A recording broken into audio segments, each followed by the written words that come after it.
We are joined today by Arianna Huffington. Among many other things, she is now the author of a new book, Third World America. We'll hear her thoughts on that and what she says is the dying breed in America, the middle class. Thank you for joining us. The book is Third World America, and I've got to say, it starts out with a provocative subtitle, How Our Politicians Are Abandoning the Middle Class and Betraying the American Dream. Arianna, this is so unlike you to put things in such stark terms. Why'd you call it Third World America? I know it's a jarring phrase. You know, it's a phrase that doesn't seem to go with America, the America we know and love. And I, as an immigrant, you know, this accent is for real.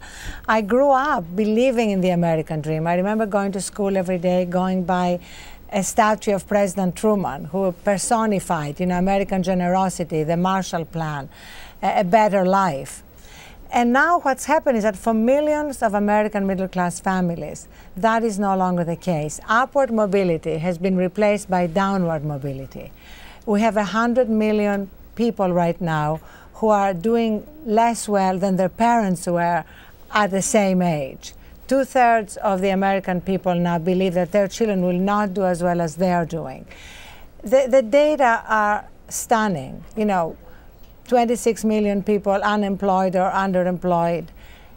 This year we're going to have 3 million homes foreclosed. Every 30 seconds somebody goes bankrupt. But in the book I have more stories as well as data, because I think it's the stories that capture what's happening.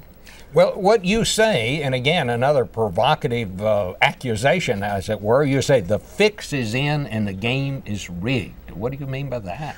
Well, what I mean is that right now, powerful public special interests buy public policy. We saw what happened with the bailout. Yes, we had to bail out Wall Street to save the financial system. But did we have to do it the way we did, without conditions, without strings attached, with Goldman Sachs getting 100 cents to the dollar? I have friends of mine who sleep with a copy of Ayn Rand's Fountainhead under their pillows, who are really upset about this. The point I'm making in the book, Bob, is that this is not a left-right debate. This is beyond left and right. Everybody, even the richest Americans, should want a thriving middle class. Otherwise, we become Mexico and Brazil, with people living behind gates and the rest of the population in a state of anger and resentment. That's not America. So what do we do about it? So the Section 5 is all about solutions. So if your viewers are right now really busy and they don't have time to read the whole book, I suggest they only read Section 5. The first part of Section 5 is about what government should do. And very quickly, I think, first of all, there needs to be a sense of urgency about what's happening, hence my title, because it's still preventable. The sense of urgency that we brought together when we bailed out Wall Street. Remember, over a weekend, everybody came together and basically said, we cannot afford to let this happen. We need the same sense of urgency around jobs. Let's put everything on the table. Republicans want a payroll tax holiday. Democrats want a huge infrastructure project, which you need anyway, because otherwise we'll have many more San Brunos like we had in California. And then we also need to do something fundamental about our campaign financing system, because otherwise lobbyists and donors are going to dominate how we write our laws and how we write our policies. The second part of the solutions involves what we, the people, need to do, because we also need to take personal responsibility.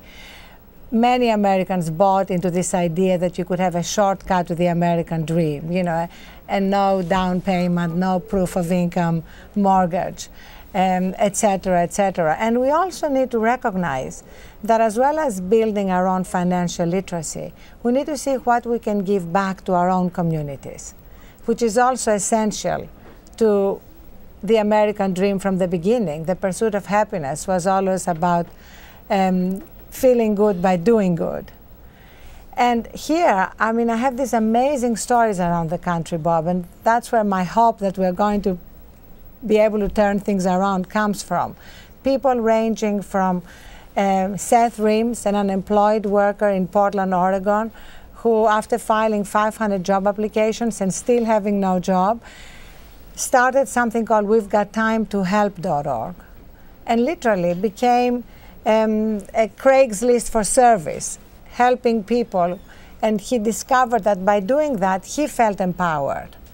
And going on to people with skills, lawyers in Philadelphia who lost their jobs and used their time and skills to help others. So we need to bring that back into our lives, the sense of community, the sense that we are not out there just for ourselves. It is a fine book. It is well worth the read. You put out a lot on the table, and I think you're absolutely right. There are things the government needs to do. There are things that both parties need to do, but there are also things that people, just folks out there, need to do, which are actually possible. Exactly. If you can kind of focus on it. Well, I wish you the best in this book, Arianna.